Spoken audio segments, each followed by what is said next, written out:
First, I want to apologize. Our director, Sevy Ghost, could not be here with us today, but he does make his apologies, so unfortunately you get stuck with me as your MC.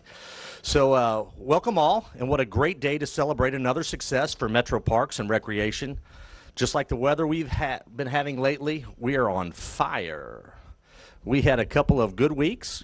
I wish we could say we were mowing them down, Councilman Kramer, but that's not why we're here, okay? And it would not be possible without some great teamwork from some key team members who are with us today. First, our Assistant Director and Parks Engineer, Jason Canuel. Where's Jason? Jason? Oh, there you go. You got to wave your hand. Ben Johnson, who's making sure your young and young at heart has something to do this summer at our community centers. John Ryder and Erica Nelson for putting this all together.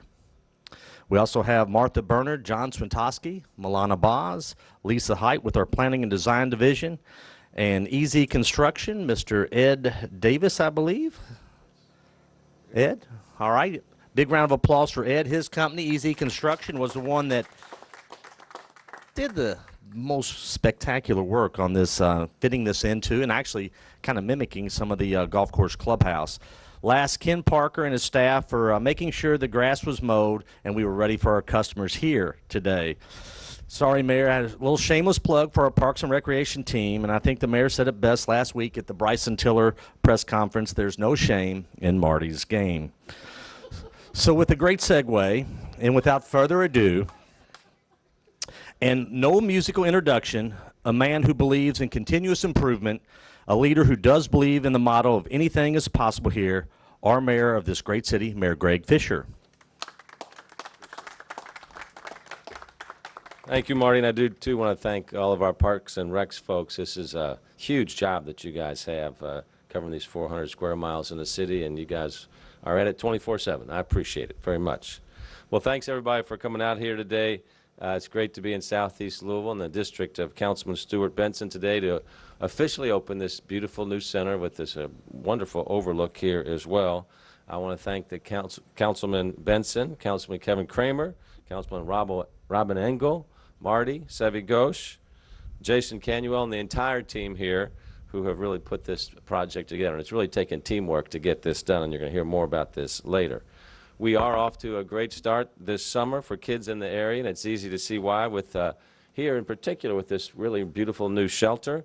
It's hopefully going to be one of the gathering places here when families think about getting together and having fun during the summer. So we want this to be used as much as possible. So to reserve it, all you have to do is call the Metro Parks and Recreation Office at 368-5865 and get your summer started. Now, we've been making a lot of announcements lately. Marty just mentioned a couple of them. Last week, we unveiled the new basketball facility at Shawnee Park for the Dirt Bowl. It's going to be one of the best facilities in the country when it's done. We're kicking off the Dirt Bowl this Saturday, so come on down and check that out. And then also last week, we unveiled 3 new beautiful rubber surface basketball courts at Wyandotte Park, courtesy of Louisville's own Bryson Tiller, and Nike got together for that. And there's going to be more basketball courts announcements coming later this summer as well. So I'm going to take a moment just to remind everybody about all the things that are going on this summer. When people say there's nothing to do, that just means we have not communicated to you or you have not accessed the information yet. So focus first on Metro Parks and Recreation. Got a lot of great activities going on. Last week was the first week we saw very large numbers of kids at our 13 community centers after the first week of camp. We've got structured camps and open programming also with expanded hours during the summer. Kids across the city are coming together, learning how to play together, have positive interactions with each other, also positive interactions with our staff. At least we hope that that lays the groundwork for future things down the road. So if you haven't made arrangement yet for your kids yet this summer, give Metro Parks a call at 574-PARK. 574-7275, and they'll help you get pointed in the right direction. So there's a lot going on there. Also, if you want to cool off, which we're going to need to because it's hot today and it's going to be a hot summer, we have 4 fully staffed outdoor pools, Sun Valley, Algonquin, Nelson Hornbeck, which is in Fairdale, and Norton. So families can gather to cool off for some inexpensive, good, clean fun. And then we have 30 spray grounds also throughout the community, so that's another way to cool off. and that's just the tip of the proverbial iceberg. The Metro Parks Junior Golf Tour has kicked off and is introducing kids from across the city to the game of golf. So please check that out if you want to learn how to play golf. We also have a Metro Parks Recreation on the Go program. It's going to be visiting 6 local parks throughout the week, bringing music, games, arts, and crafts. Ben Johnson and his staff run that award-winning program. You can check out this full schedule online at bestparksever.com. If you're into history or want to check out history, we've got a full slate of activities on our historic properties from Locust Grove, Riverside, and Farnsley Mormon Landing as well. This Saturday, Farnsley Mormon, there's an activity starting at 10 o'clock. And then also we'll teach you about gardening activities at these properties. If you want to cool off at night, there's free movie nights at the Iroquois Amphitheater with the help of the Metro Council. We're celebrating 10 years now of offering these family-friendly films for free. So on selected Saturdays and Mondays throughout the summer, if you don't have plans with your kids, go to the amphitheater and check out a good film. The Louisville Free Public Library is offering the summer reading program and cultural pass once again this summer. So in addition to checking out all that Metro Parks has to offer, one of the best ways to fight boredom is to pick up a book, and we really encourage everybody to read during the summer. If you want to do well in school, you have to have great reading skills, so exercise those reading muscles. And then last, the Cultural Pass. This is the 4th year in a row for the Cultural Pass, and so like many of these programs, it is totally free. It's the best deal in town. It encourages and supports people to get out and have different experiences, learning during the summertime, free access to 38 of Greater Louisville's arts and cultural institutions for children and young adults that are 21 years and under. You can pick up those passes at our community centers, at our libraries. So 38 free places to go. So it's a great way to take out the kids. All right, so there's a lot to do. Please, you guys from the news stations, if you'd run those activities across the crawlers on your screen, we'd appreciate that so everybody can make sure they know what's going on during the summer. All right, so there's a lot to do. So in closing, I'd like to thank again Councilman Benson, Engel, and Kramer for their continued support and for having us out here today and showing the kind of teamwork that it takes to pull this program here together. So great job for that. Now we're going to be hearing from our home councilman, Stuart Benson. Councilman Benson.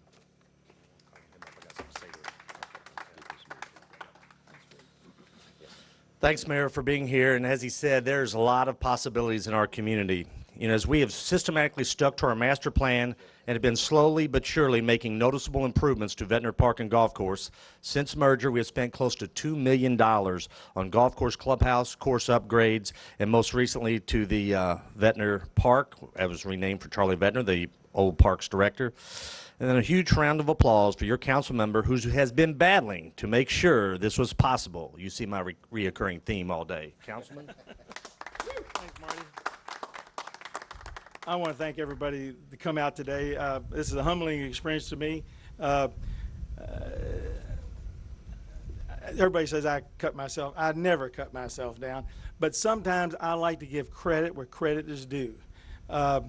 Robin and Kevin, Robin really, there's not a week goes by that he doesn't think about this park and how we can improve it, how we can spend the money. And boy, you don't know how refreshing that is when you work as a unit to try to make things better for the people in the neighborhood. I am so thankful. So I'm thankful to Robin and Kevin for constantly saying, let's make this better. And I really thank you all, and thank you all for being here. I've got several things on my heart that kind of bothers me a little bit. Not necessarily bothers me, but the parks, we have beautiful parks. We have a beautiful city, and we're as a whole, we do a lot of things that are really good. I see things a little bit different than I'm a tool maker, and I'm always looking about how to build something better or whatever. And when we met up at the clubhouse maybe 6 months ago, we was talking about, facilities and stuff, and sewers. I mean, not bathrooms and stuff. And they said, "Well, we don't have sewers." I think, why don't we? I mean, could we? Where's the sewers at? And everybody said, "What do you mean?" I said, "Where's the sewers at?" Let's think.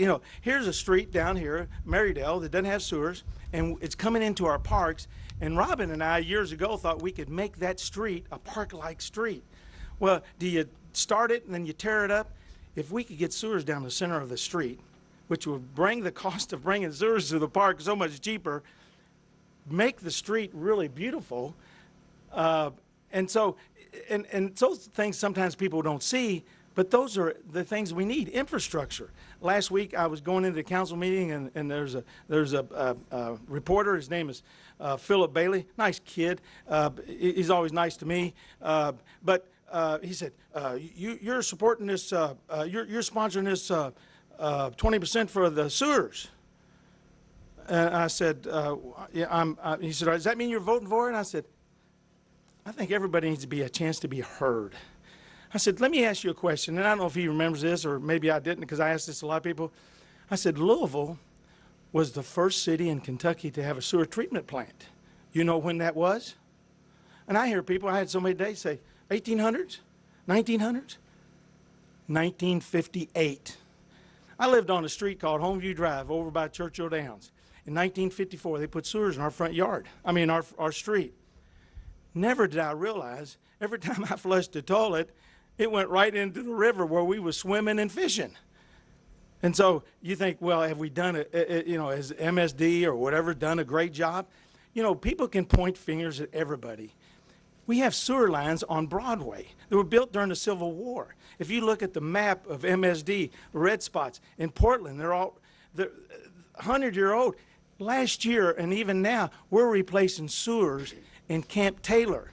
Camp Taylor was an Army training camp. They made sewers out of wood, and they're replacing them now 100 years later. So do we have a little bit of time to catch up? Somebody says, "Do you think 20% is too much?" I'm going to ask them a simple question. If you go buy a house and you borrow money, will the bank lend you money if you can't pay it back? Not that you're going to have more money, can you pay it back? And so to have the bonds to be able to do the infrastructure, you got to have 20%. Now, is the people in favor of that? I don't know. But if they have a chance to hear and we have a chance to explain, people really don't mind sometimes spending. Nobody really wants to spend their money on something they don't believe in. But if you bring it along that they think that this is going to make our community better, I think you have a good chance. And brings to my last point that I want to thank the mayor. I don't know if he realized what he did, but to me, I like to watch methods and procedures all the time. What do we accomplish? Every year we get a budget 30 days before we vote on it, and we work on it. This year, I don't know if anybody in the United States, anybody in Kentucky, ever brought a budget a month before, 2 months really, before we have to sign on it. Sometimes it's 17 against 9, sometimes it's 26 against 1. To me, this is as I'm watching people, now everybody might not agree with me, but we have time to talk over issues that sometimes we seem like we don't have any time to talk about, and people get frustrated. Where we sit down, we got, with Kevin being the vice chair and Mary Ann Butler being the chair, they have orchestrated the budget hearings that people feel comfortable. We have 15 or so people every session on a budget item to talk about the issues. We got 26 people who feel like they're a part of the budget. Really, we got 27. We got the mayor along with us to talk about, he sees things maybe a little bit different. He has a chance to explain his ideas in a way that we can say, hey, we can wrap around it and we can make it work. And so I'm really proud of that, because see, I believe when you gather enough people together, some people want everybody to agree. No, I want everybody to bring points. You can solve the points if you got people working towards the same goal, solving the problem. And so, like I say, Mayor, I'm really happy. I wish that we really got 27 people. Really, I want to say something else. People talks about, proclamations and something. I'm not very good at that. Beth Stenberg is the best quarterback. She takes the dollars, and I'm watching her talk to different council people and say, hey, you can take this money with this person's money over here. You can parlay this money. You can get so much more out of this by working together. And these people's eyeballs are lighting up, and they're just excited that we are moving the city forward in a way that sometimes people don't see. They just don't see what's going on. We're different than maybe the rest of the world. I think we get along pretty good. And you want everybody to agree all the time. That's not logical.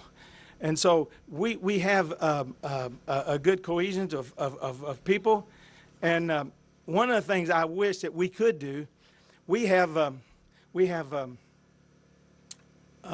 school board that has a budget almost twice as much as ours, $1.5 billion.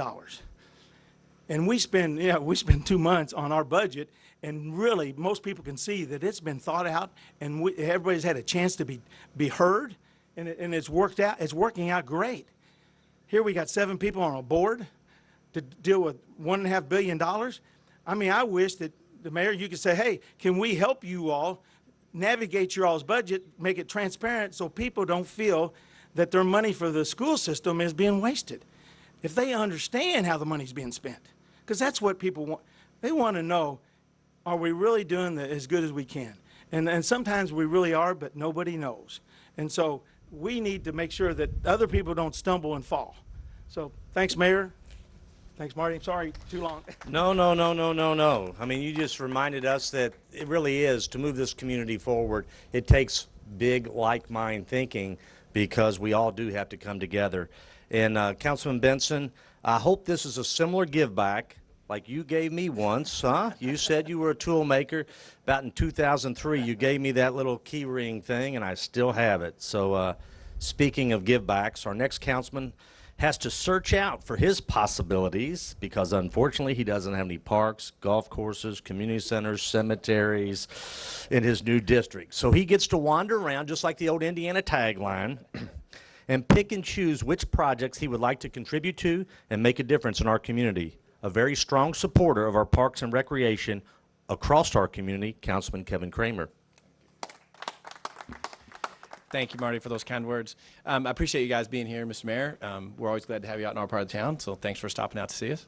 I want to kind of take off on one of the things that Stuart said and go on a little bit further tangent. Actually, not entirely true, but I do want to say to you, Okay, thanks, Councilman. you know, Stuart mentions how important it is to work together, and he mentioned Beth Stenberg, who's been really, really great for us at the council. For folks who don't know who she is a financial director downtown and helps us take a look at what's possible. For a number of years, several of us have taken whatever came to us in CIF money or whatever came to us in the budget, and instead of focusing on, I could do this one small project in this one part of town, we started looking around and saying, how can we pool those monies together and do something that will really make a difference? And this park was one of the first areas that we looked and said, you know, we've got a gem out here in J-Town or just past J-Town, and it just needs some attention. It needs some rework, and we did a master plan. This is, I believe, the second or third time we've been out here celebrating something that's happened. As Marty mentioned, the golf clubhouse we just opened a couple years ago. We were out not too long ago talking about all of the changes that are going to take place up there, and then we're here today cutting a ribbon on this beautiful pavilion. And so it is a matter of folks coming together and saying, hey, this is important and we can accomplish this. And I'm proud of the council for that. But I have to say I'm equally proud, perhaps even more so, of the Parks Department. You know, when we pick a project and we say, we really think this is a good idea and we think we can get this done, the Parks Department just jumps in with both feet. They bring out all the right resources. They take a look at what needs to be done.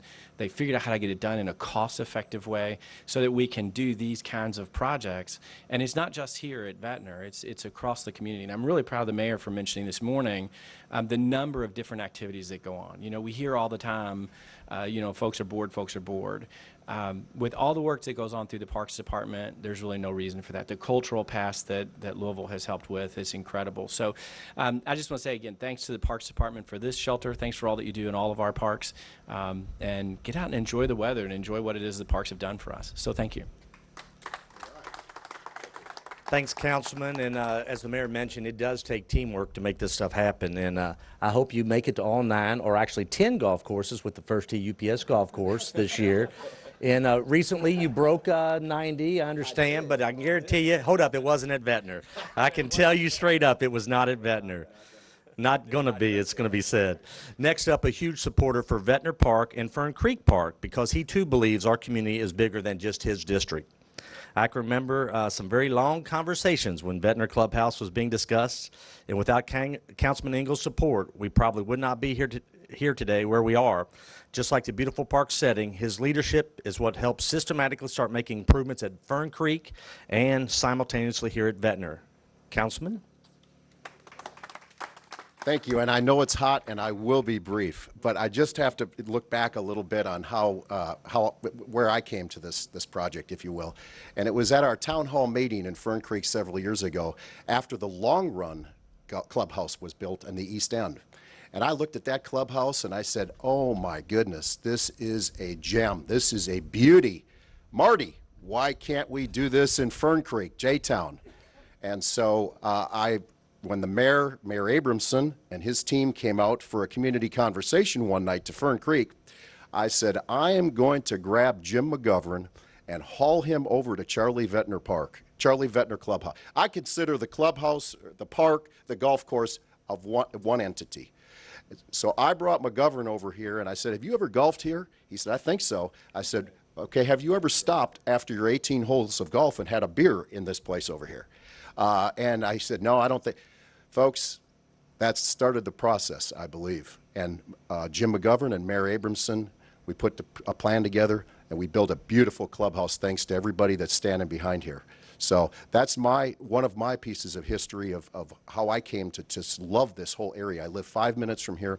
And another thing, this fall, if you're over here by the tennis courts, you will see hundreds of kids practicing flag football. And my kids were there as well. We're going to have a real problem, folks. We got a safety problem of parking. So these guys always talk, Stuart talks about what can we do next.